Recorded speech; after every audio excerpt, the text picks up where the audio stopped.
आज अगर कोई ये कहे कि नबी के बाद बस 3-4 मुसलमान रह गए थे, तो कैसर व किसरा तेरे प्यो ने उड़ाए, फारिस और रूम की सल्तनतें तेरा चाचा उड़ाने गया था।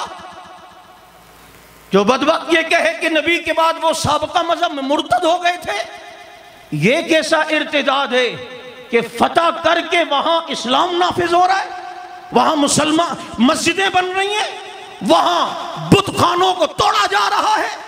ये मुर्तद अगर हो तो फिर अपने साबका मजहब पर आकर जो इलाके फतह हुए वहां बुतखाने क्यों नहीं बने थे, शिर्क के अड्डे क्यों नहीं बने थे, वहां फिर शराबें आम क्यों नहीं हुई थी।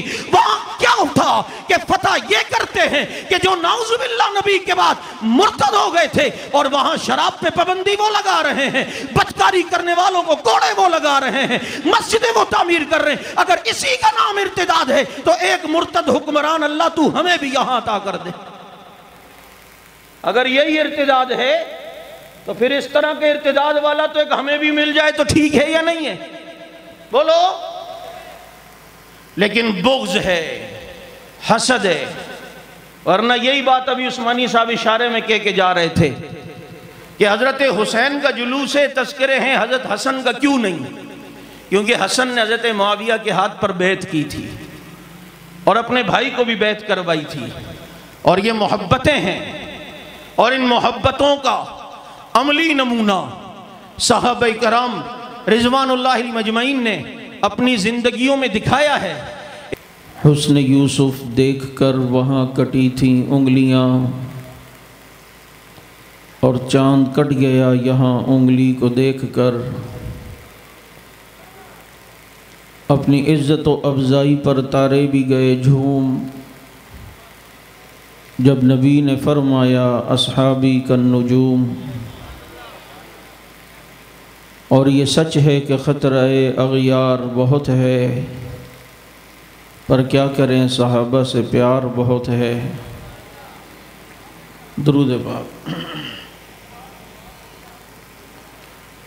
वाजिबुल एहतराम, रात का काफ़ी हिस्सा बीत चुका है और तरतीब हज़रत उस्मानी साहब के बयान की आखिर थी, लेकिन मुझे एक और प्रोग्राम में देर हुई तो उनका प्रोग्राम बयान पहले हुआ।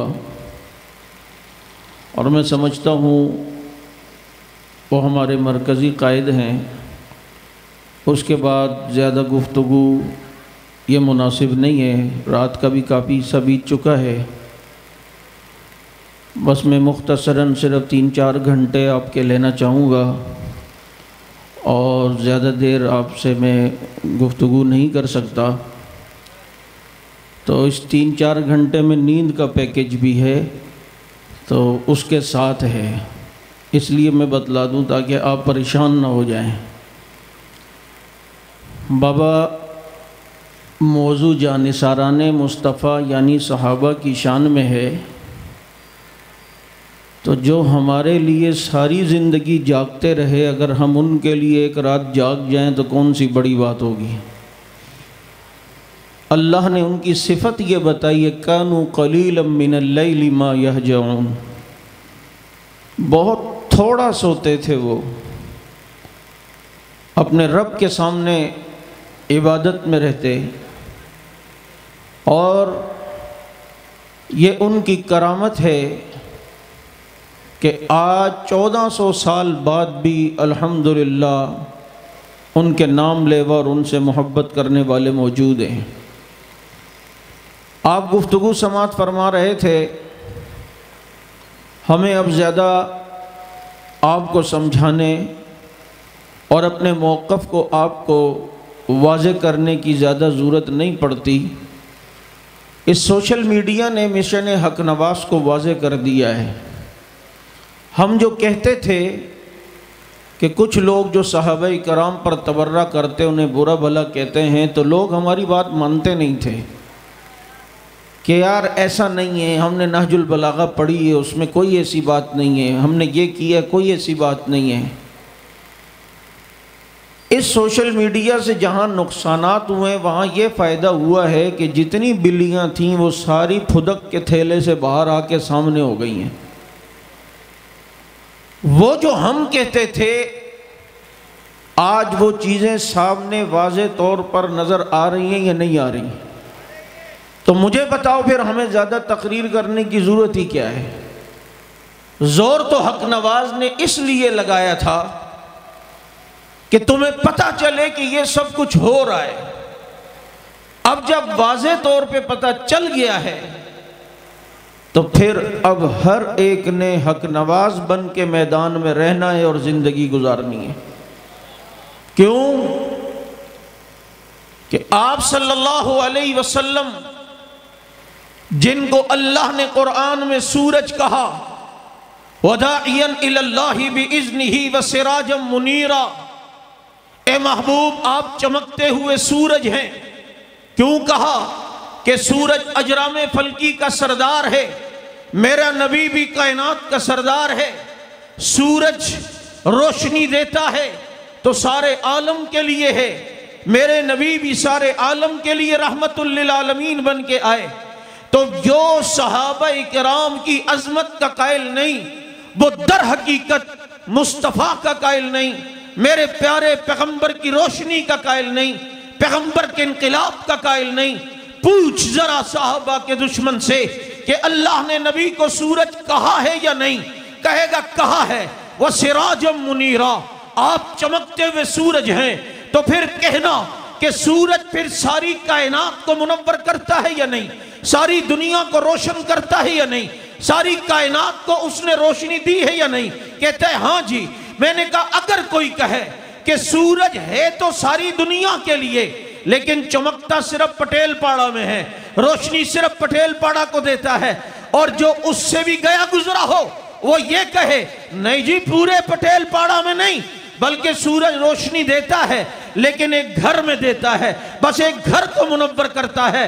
हर एक कहेगा इसको अपने दिमाग के इलाज की जरूरत है, और साथ में ये कहेगा एक जालिम सूरज को दुनिया के लिए मानता है और कहता है कि उसकी रोशनी महदूद है, एक इलाके तक महदूद है। फिर पूछ उससे जब मेरा नबी सूरज है तो क्या उसकी रोशनी सिर्फ एक घर पे पड़ी है, सिर्फ पंजतन पे पड़ी है, सिर्फ अहल पे पड़ी है, क्या सिर्फ बैत पे पड़ी है, सिर्फ अली फातिमा हसन हुसैन पे पड़ी है? तो बताना फिर हबशा में किसकी रोशनी पड़ी थी कि बिलाल चमक के आया? फिर फारिस में किसकी रोशनी चमकी है कि सलमान चमक के आया? फिर रूम में किसकी रोशनी पड़ी है कि सुहैब चमक के आया? फिर कुरैश में किसकी रोशनी पड़ी है कि फारूक आजम चमक के आया? फिर अफगानिस्तान में किसकी रोशनी पड़ी है कि कैस इब्न अब्दुल रशीद बन के आया? फिर बता तो सही ये दोस कबीले में किसकी रोशनी पड़ी है कि जहां फिरदौस दोसी रज़ी अल्लाह ताला अन्हो चमक कर आए हैं? और जैसे कायनात का सूरज सारी दुनिया को मुनव्वर करता है, मेरा नबी भी एक घर को मुनव्वर करने के लिए नहीं आया, उसकी रोशनी जब पड़ी है तो 1,44,000 घर चमक के सामने आए। पूछ कि नबी सूरज है या नहीं? कहेगा सूरज है।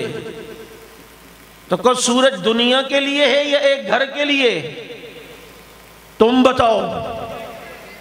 वो भी कहेगा सारी दुनिया के लिए। अगर बेवकूफ कोई हो वो कहेगा सिर्फ एक घर के लिए। तो कहो ये फिर बल्दिया टाउन में तेरा दादा रोशनी लेके जाता है, वहां लांडी के अंदर ये रोशनी जो हो रही है तेरा अब्बा टार्च लगा रहा है। ये जो दुनिया में रोशनी फैली है ये कैसे फैली? तो जब नबी सूरज हैं, इनकलाब उनका आलमी है, तो फिर उस नबी की रोशनी को भी मानना पड़ेगा कि उस रोशनी को लेकर साहबा मशरिक मगरिब शुमाल जुनूब में फिरे। उस पैगंबर की रोशनी थी कौन? सूरज अपनी जगह है। आज बहुत से लोग कहते हैं ना सूरज हर जगह हो सकता है तो नबी नहीं। मैंने कहा नहीं, सूरज अपनी जगह पर है, उसकी किरणें रोशनी लेकर जाती हैं। मेरा नबी अजम में कभी नहीं आए, मेरे नबी अरब में रहे हैं, क्योंकि नबी सूरज हैं। उनकी रोशनी किरणों की सूरत में साहबा चिराग बन के फैले हैं और सहाबा किरणें बन के मुस्तफा की मशरिक मगरिब शुमाल जुनूब में फैले हैं। जभी तो इधर देख, डेरा गाजी खान के करीब साल इब्न अदी सो रहे हैं, पेशावर में हजरत सिनान सो रहे हैं, सक्खर में हजरत अमर बिन अफसा सो रहे हैं। वहां देख अफगानिस्तान में तमीमदारी किरण बन के पहुंचा है। वो देख इराक के अंदर अब्दुल्ला बिन हुज़ाफा सुहैमी इराक के अंदर रोशनी बन के पहुंचे हैं। वहां अफ्रीका के साहिलों पर सहाबा की कब्रें हैं। जैसे आसमान को रब ने सितारों से मुज़य्यन किया है, जमीन को रब ने मोहम्मद के यारों से मुज़य्यन किया है। एक बात। दूसरी बात, आज किसी को अबू बकर, उमर, उस्मान, मुआविया, अबू बैदा, हज़रत ज़ुबैर, हज़रत तलहा, इनकी तारीफें पसंद नहीं है। और प्रोपेगेंडा आजकल मीडिया पर हो रहा है कि जी सिद्दीक़ अकबर असल में लक़ब अली का था, फारूक आज़म असल में लक़ब अली का था, सैफुल्लाह असल में लक़ब अली का था, खालिद का नहीं था। अब जरा तवज्जो से मेरी बात सुनना, जरा आम रूटीन से हटकर भी बात समझा करो। अगर अहलो सुन्नत का कोई लिटरेचर पढ़ेगा ना गैर मुस्लिम, तो वो कहेगा वाकई यार मुसलमानों का नबी अजीम है। लेकिन खुदा ना खास्ता कोई इनका लिटरेचर पढ़कर मुसलमान होना चाहे, वो पैगंबर से बदगुमान नहीं होगा। कैसे? आपके इलाके में काउंसलर हो या जहां पर सैलाब आए थे, जलजले आए थे, वहां का MNA नाजिम हो, उसको हुकूमत ने इमदाद दी कि जनाब इसमें लोगों में तकसीम करो। उसने वो सारी इमदाद लेकर एक जगह जमा की, अपने पोते को दे दी, अपने दामाद को दे दी, अपनी बेटी को दे दी, अपने खानदान के लोगों को दे दी, बाहर वालों को पूछा ही नहीं। तो हर एक कहेगा मियाँ वोट तो तुझे इन्होंने दिए थे, इलेक्शन में तुझे कामयाब इन्होंने कराया है, मारे इन्होंने तेरे लिए खाई हैं। अब जब देने की बारी आई तो तूने अपनों को दिया, इनको क्यों नहीं दिया? अपने दामाद को सारा सामान दिया, बेटी को दिया, नवासे को दे दिया, अपने घर वालों को दे दिया। वो बाहर वाले जो तेरे लिए मारे खाते थे उनके लिए क्यों कुछ नहीं दिया है? हर एक कहेगा या नहीं, लेकिन वो बाहर वालों को भी दे, भाई तेरा भी हक है, तेरा भी हक है, तेरा भी हक है। हर एक कहेगा इंसाफ करता है, जो मिलता है अपने घर को नहीं देता बल्कि बाहर वालों का भी ख्याल करता है। आओ, जो अलो तशय्यो का लिटरेचर पढ़ेगा वो वहां देखेगा कि नबी ने सारी फजीलतें सिर्फ अली की बताई हैं, सिर्फ हसन की बताई हैं, सिर्फ हुसैन की बताई हैं, फातिमा की बताई हैं। जो गार में लेके गया उस अबू बकर की कोई फजीलत ही नहीं बताई। जो बैतुल्लाह में पहली नमाज पढ़वा रहा है उस उमर की कोई फजीलत ही नहीं बताई। जिस उस्मान ने जाके झोली भर कर पैगंबर को शर्तियां दी उसकी कोई फजीलत नहीं बताई। जो खालिद इब्ने वलीद 100 से ज्यादा जंगें लड़कर हर जंग को फतह करता है उसकी कोई फजीलत नहीं बताई। हजरत तलहा की कोई फजीलत नहीं, जुबैर की कोई फजीलत नहीं। जो गैर मुस्लिम इनका लिटरेचर पढ़ेगा वो तो कहेगा मारे इन्होंने खाई थी, मारे बिलाल ने खाई है, पेशन तकलीफें अबू बकर ने भी बर्दाश्त की है, उमर ने भी की है। और फजीलतें जब बांटने की आई तो नाउजुबिल्लाह सारी फजीलतें अपने यहाँ, वो बदगुमान होगा या नहीं। लेकिन जब वो अहले सुन्नत का लिटरेचर पढ़ेगा उसे पता चलेगा अगर नबी ने घर में फजीलतें बताई तो बाहर भी बताई हैं। अगर घर में बताई है कि फातिमा तो बिदअतुम मिन्नी, फातिमा मेरे जिगर का टुकड़ा है। अली के बारे में कहा अली मेरा भाई है, अली तेरा घर जन्नत में मेरे घर के सामने होगा। हसन और हुसैन जन्नत के नौजवानों के सरदार हैं। वहां वो जब सुन्नियत का लिटरेचर पढ़ेगा उसे पता चलेगा इस नबी ने बाहर वालों की फजीलतें बताते हुए भी कहा वह फारिस से आने वाला सलमान, नबी देख के कहता है सलमान मिन अहले बैती, सलमान मेरे अहले बैत में से है। और जब उस पैगंबर का बिलाल जिसने पैगंबर के लिए मार खाई, जब वो सुन्नियत का लिटरेचर पढ़ेगा वो देखेगा उस पैगंबर ने बिलाल की भी फजीलत बयान की। बिलाल तू चलता यहां है, तेरी आवाज मेराज में मैंने जन्नत की गलियों में सुनी थी। बिलाल उठ खड़ा हो जा, आज आज फतेह मक्का के दिन आज़ान दे ताकि तुझे पता चले दुनिया को कि मोहम्मद गुलामों को कितना हक देता है। जब वो बाहर के लोगों के पढ़ेंगे तो हजरत साद रजी अल्लाह तआला अन्हु जब दुश्मन पे तीर चला रहे थे तो नबी ने फरमाया फिदा का उम्मी व अबी या साद, ए साद तुझ पे मेरे माँ बाप कुर्बान हो जाए। एक मुआविया बिन हरस नाम के एक सहाबी हैं, मुआविया बिन अबी सुफियान अलग हैं। मुआविया बिन हरस जिनके इंतकाल के बाद पैगंबर ने देखा कि फरिश्ते उनके जनाजे को कंधा दे के जा रहे हैं, और जब उनके जनाजे की जगह की बारी आई तो हजरत जिब्रील ने पर मार के सारी जगह को साफ भी कर दिया। अल्लाह के नबी ने पूछा जिब्रील मेरे इस सहाबी मुआविया इब्न हरस से तुम्हें बहुत मोहब्बत है? कहा बहुत मोहब्बत है। क्यों? कहा इसलिए कि अल्लाह इससे मोहब्बत करता है। कहा अल्लाह क्यों मोहब्बत करता है? कहा अल्लाह इसलिए मोहब्बत करता है आपके सहाबी मुआविया इब्न हरस को कुल हु अल्लाहु अहद सूरत से बड़ी मोहब्बत थी। जब कोई सुन्नियत का लिटरेचर पढ़ेगा वो देखेगा कि नबी ने बाहर से आने वालों की भी फजीलतें बयान की हैं। सारी फजीलतें घर में नहीं दी, जो थी दी, लेकिन किसी को सिद्दीक अकबर कह दिया, किसी को फारूक आजम कह दिया, किसी को जुन्नुरैन का खिताब उम्मत में मिल गया, किसी को करार का लक़ब मिल गया। जो घर के थे फजीलत उनकी भी बयान की, जो बाहर के थे फजीलत उनकी भी बयान की। ऐसा ही है या नहीं है? इसलिए आज अगर कोई ये कहे कि नबी के बाद बस 3-4 मुसलमान रह गए थे, तो कैसर व किसरा तेरे प्यो ने उड़ाए, फारिस और रूम की सल्तनतें तेरा चाचा उड़ाने गया था। जो बदबख्त ये कहे कि नबी के बाद वो साबका मजहब में मुर्तद हो गए थे, ये कैसा इर्तिदाद है कि फतह करके वहां इस्लाम नाफिज हो रहा है, वहां मुसलमान मस्जिदें बन रही हैं, वहां बुत खानों को तोड़ा जा रहा है। ये मुर्तद अगर हो तो फिर अपने साबका मजहब पर आकर जो इलाके फतह हुए वहां बुतखाने क्यों नहीं बने थे, शिर्क के अड्डे क्यों नहीं बने थे, वहां फिर शराबें आम क्यों नहीं हुई थी? वहां क्या था कि फतह ये करते हैं कि जो नाउजुबिल्लाह नबी के बाद मुर्तद हो गए थे और वहां शराब पे पाबंदी वो लगा रहे हैं, बदकारी करने वालों को कोड़े वो लगा रहे हैं, मस्जिदें वो तामीर कर रहे हैं। अगर इसी का नाम इर्तिदाद है तो एक मुर्तद हुक्मरान अल्लाह तू हमें भी यहां अता कर दे। अगर यही इर्तिदाद है तो फिर इस तरह के इर्तिदाद वाला तो एक हमें भी मिल जाए तो ठीक है या नहीं है? बोलो। लेकिन बुग़्ज़ है, हसद है। वरना यही बात अभी उस्मानी साहब इशारे में कह के जा रहे थे कि हजरत हुसैन का जुलूस तस्करे हैं, हजरत हसन का क्यों नहीं? क्योंकि हसन ने हजरत मुआविया के हाथ पर बैत की थी और अपने भाई को भी बैत करवाई थी, और ये मोहब्बतें हैं। और इन मोहब्बतों का अमली नमूना साहबे कराम रिजवानुल्लाहि मजमईन ने अपनी जिंदगियों में दिखाया है। इसलिए मेरा भाई याद रखो, हम यहां अपनी जिंदगी को अल्हम्दुलिल्लाह जाया नहीं कर रहे। इस सहाबा की इज्जत व नामूस ये मसला इस्लाम का है, क्योंकि सारे दीन के गवाह कौन है? बोलो।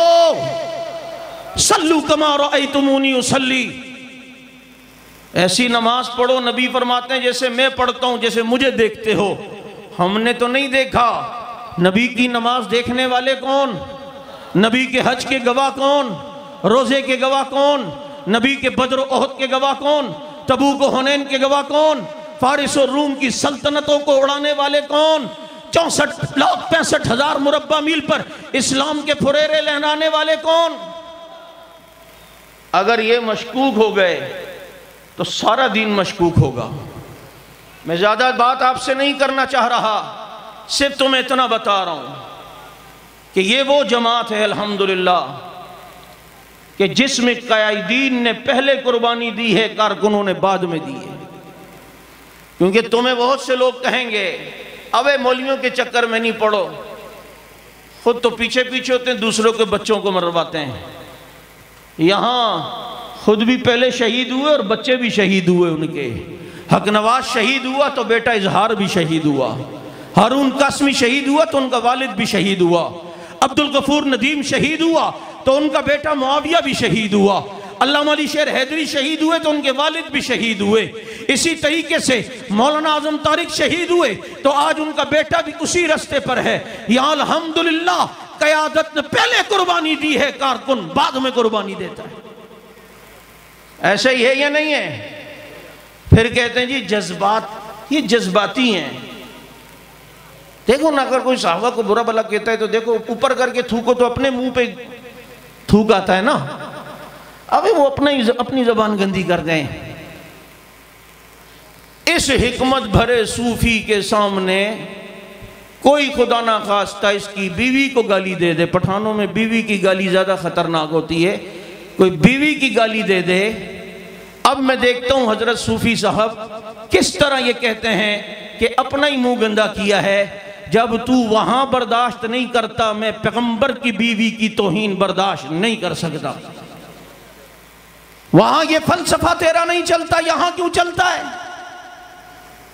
इसलिए बात इख्तिलाफ की नहीं है, बात ईमानी गैरत की है। सहाबा वो हैं 1226 आयत जिनकी शान में अल्लाह ने कुरान में नाजिल की है। एक आयत भी बहुत थी, 1226 आयत। अत्ताइबून कहा, अलहामिदून कहा, साजिदून कहा, राकिऊन कहा, सुज्जदा कहा, तराहुम रुक्कान सुज्जदा कहा, यब्तगून फज़लन मिनल्लाहि व रिज़वाना कहा, सीमाहुम फी वुजूहिहिम मिन असर सुजूद सहाबा को कहा, वल्लज़ीन माअहू कहा, उलाइका कतब फी क़ुलूबिहिमुल ईमान कहा, रज़ियल्लाहु अन्हुम व रदू अन कहा, उलाइका हिज़्बुल्लाह कहा, उलाइका हुमुल मुफ़्लिहून कहा, फ़इन आमनू बिमिस्लि मा आमनतुम बिही फ़क़द इह्तदौ कहा, अस्हाबुल मैमनती मा अस्हाबुल मैमना कहा, वस्साबिक़ून अस्साबिक़ून कहा, उलाइकल मुक़र्रबून कहा, उलाइका हुमुर राशिदून कहा, वकुल्लुम वअदल्लाहुल हुस्ना सहाबा को कहा, रज़ियल्लाहु अन्हुम व रज़ू अन सहाबा को कहा। ये उनकी अजमत है। कितने खुश नसीब थे कि नबी के चेहरे को देखते थे। आज कोई ख्वाब में नबी को देखे खुशी से फूले ना समाए।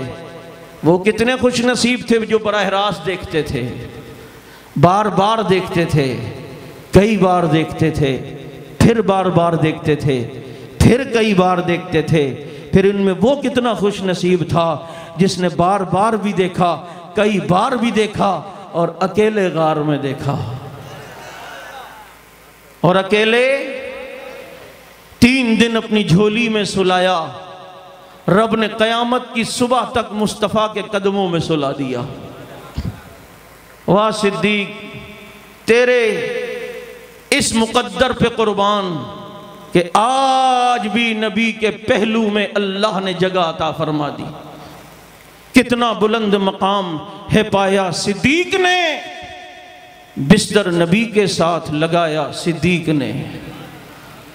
क्या खुश नसीबी थी। नबी उनसे बात कर, कभी नबी उनसे मजाक करते, कभी वो भी करते। एक सहाबी गरीब देहात से आते थे, नबी के लिए देहात का तोहफा, कभी शहद, कभी घी, कभी मक्खन, नबी शहर का तोहफा उन्हें देते। एक दिन बाजार में बैठे हैं, पैगंबर यूं पीछे से खामोशी से गए और जाकर यूं पीछे से उनको अपनी आगोश में ले लिया। उन्होंने खुशबू से पहचान लिया नबी हैं और जिस्म से जिस्म मिलाकर नबी का फैज़ लेने लगे। और नबी आगोश में ले ले, इस अदा पर दुनिया ना कुर्बान कर दूं। कितने खुश नसीब नबी के साथ बैठे हुए हैं, नबी की महफिल में हैं, नबी की मजलिस में हैं, जब चाहते नबी को देखते। कुर्ब है। एक मर्तबा मजाक की ये कैफियत भी बनी, नबी के साथ सहाबा भी खजूरें खा रहे हैं, हजरत अली भी साथ बैठे हैं। हजरत अली रजी अल्लाह ताला अन्हु खजूर खा खा के गुटलियां यूं छुपा के नबी के सामने रखते जा रहे थे, अपने सामने नहीं, यूं खजूर की गुटली मुंह से निकालने का सुन्नत तरीका भी ये। इस दोनों उंगलियों की पुश्त, हम तो यूं पुछ करते हैं ना, सारा थूक के साथ ब्लूटूथ। और मेरा नबी कितना नफीस है, यूं खजूर की गुटली निकालते और छुपा के नबी के सामने रखते जाते। नबी ने, हजरत अली ने थोड़ी देर में कहा, चलो देखते हैं आज खजूरें किसने ज़्यादा खाई हैं। क्योंकि गुटलियां तो नबी की भी माएँ, अली की भी माएँ। चलो देखते हैं आज खजूरें किसने ज्यादा खाई हैं। अब मेरे नबी से बड़ा हाजिर जवाब कौन होगा? जिस नबी के उम्मती इतने हाजिर जवाब हों तो वो नबी कितना हाजिर जवाब। उम्मतियों का हाल देखो कि एक शख्स ने तवाफ के बैतुल हज के दौरान बैठे हुए थे अपने दोस्तों में, उसने एक ने कहा आज मैं एक कुरान खत्म करूंगा, दूसरे ने कहा आज मैं 100 नफलें पढ़ूंगा, तीसरा कोई बैठा हुआ था नस्वार लगा के, वो जज्बात में आके बोला आज मैं ऐसी इबादत करूंगा जो इबादत मैं कर रहा हूं तो सारी दुनिया में कोई नहीं कर रहा होगा। अगर ऐसी इबादत ना की तो उसने कहा मेरी खजा को युवा दुआ दरे। अब परेशान हो गए कि ऐसी कौन सी इबादत करूं कि जो मैं करूं तो कोई भी ना कर रहा हो। नमाज पढ़ता हूं तो दुनिया में कोई पढ़ रहा होगा, तिलावत करूं तो दुनिया में कोई पढ़ रहा हो। और उसने कहा मगरिब से पहले पहले ऐसी इबादत करूंगा। अब सूरज भी करीब है जाने वाला और बीवी भी जाने वाली। किसी ने उसको कहा इमाम अबू हनीफा रहमतुल्लाह हैं, जाके उनसे पूछ लो मसला। उनको बताया, उन्होंने मुतवल्ली काबा से कहा ऐलान करवाओ थोड़ी देर तवाफ रुकवा दो। थोड़ी देर तवाफ रुकवाया, इस कसम खाने वाले से कहा तू अकेला तवाफ कर। नहीं समझ आई, नहीं समझ आई, अकेला तवाफ कर। कहा अब जो इबादत तू कर रहा है सारी दुनिया में ये कोई भी नहीं कर रहा, जा इबादत भी हो गई, बीवी भी तलाक नहीं।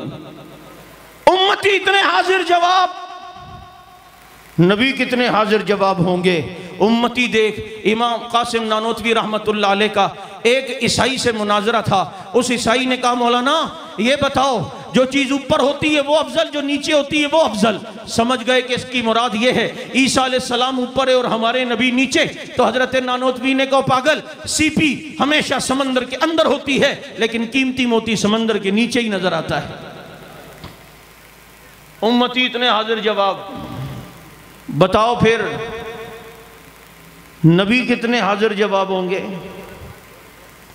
हर हैदरी शहीद रहमतुल्लाह अलैह तो किसी ने पर्ची लिख के भेजी, हजरत वो कहते हैं हम हाथ छोड़ के इसलिए नमाज पढ़ते हैं जब बच्चा पैदा होता है तो हाथ छोड़ के पैदा होता नहीं होगा। हजरत ने कहा नहीं होगा।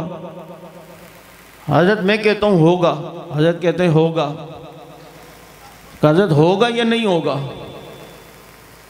फरमाया जिसको नहीं होना वो तो यही कहेगा ना नहीं होगा, जिसको होना है वो तो यही कहेगा होगा। अल्लाह को देखने के लिए तो ईमान और मुसलमान होना ज़रूरी है। ये मुसलमान नहीं तो कहाँ से अल्लाह का दीदार करेगा। तू कहता है होगा तो तू चूंकि मुसलमान है इसलिए तुझे होगा, ये मुसलमान नहीं तो इसको नहीं होगा। सुभान अल्लाह नहीं बोलना, और नहीं बोलना अल्लाह के बंदों गुनाह मिल जाएगा। फिर बोल रहे हो ऐसे हाजिर जवाब। बताओ फिर नबी कितने हाजिर जवाब होंगे। सहाबा की खुशनसीबी देखो, नबी के साथ बैठे हजरत अली खजूर की गुट्टियां खा खा के नबी के सामने रखते जा रहे हैं। फिर हजरत अली ने फरमाया चलो देखते हैं आज खजूरें किसने ज़्यादा खाई हैं। नबी ने फरमाया ये भी देखते हैं कि गुटलियों समेत आज किसने खाई हैं। पढ़ो सल्लल्लाहु अलैहि वसल्लम। ये वो खुश नसीब तबका था, खुदा की कसम सारी खुशकिस्मती और सारी खुश नसीबी जिन पर आकर उम्मतियों में ख़त्म होती है उस तबके को हज़रत सहाबा इकराम कहते हैं। आओ उनकी अज़मत के तराने गाओ। हमने देखा है जो सहाबा की इज्जत के लिए गए हैं उनकी कब्रों से अल्लाह ने खुशबुओं को जारी किया है, उनकी कब्रों से खुशबुएं आई हैं। हाल में देख लो मौलाना डॉक्टर आदिल खान साहब रहमतुल्लाह अलैह, किस चीज़ की कमी थी। आखिर सहाबा की इज्जत के लिए मैदान में आए, शहीद हुए, उनकी कब्र से खुशबू आई या नहीं आई? बोलो, कब्र से खुशबू आई है। ये खुशबू वाला रास्ता है, ये जन्नत वाला रास्ता है, ये अजमत वाला रास्ता है, ये बुलंदी वाला रास्ता है, ये कामरानी वाला रास्ता है, ये कामयाबी वाला रास्ता है। आओ तुम भी उसी अज़म के साथ इनकी अजमत के दिफा के लिए मैदान में ये कहते हुए आओ कि फना फिल्लाह की तह में बका का राज मुज़मर है, जिसे मरना नहीं आता उसे जीना नहीं आता। विफाक की इम्तिहान के फ़ौरन बाद 27 तारीख से इंशाअल्लाह शाह लतीफ़ टाउन में हज़रत फ़ारूकी साहब के मदरसे में दौरे तफसीर शुरू हो रहा है। 8 दिन का उन आयात का दौरे तफसीर जो सहाबा कराम के बारे में है। सुबह को दौरा तफसीर हुआ करेगा, ज़ोहर के बाद दौरा खिताबत भी है। तलबा हज़रात इस पे तवज्जो दें और वहाँ तशरीफ़ लाएँ। अल्हम्दुलिल्लाहि रब्बिल आलमीन, अल्लाहुम्मा सल्लि अला मुहम्मदिन नबील उम्मी व अला आलिहि वसल्लम तस्लीमा। या अल्लाह हमारे गुनाहों को माफ़ फरमा, कहने सुनने को कबूल फरमा, इस प्रोग्राम को कामयाब फरमा। जिन्होंने जो ताउन किया उन्हें जज़ाए खैर नसीब फरमा। जो मुसलमान बीमार है उन्हें शिफा नसीब फरमा। मेरे वालिद साहब, मेरे चचा बीमार है, अल्लाह उन्हें सेहत अता फरमा। साले भाई की वालिदा बीमार है, अल्लाह उन्हें भी सेहत और सलामती नसीब फरमा, शिफा अता फरमा। हनफी साहब भी बीमार हैं, अल्लाह उन्हें भी सेहत अता फरमा।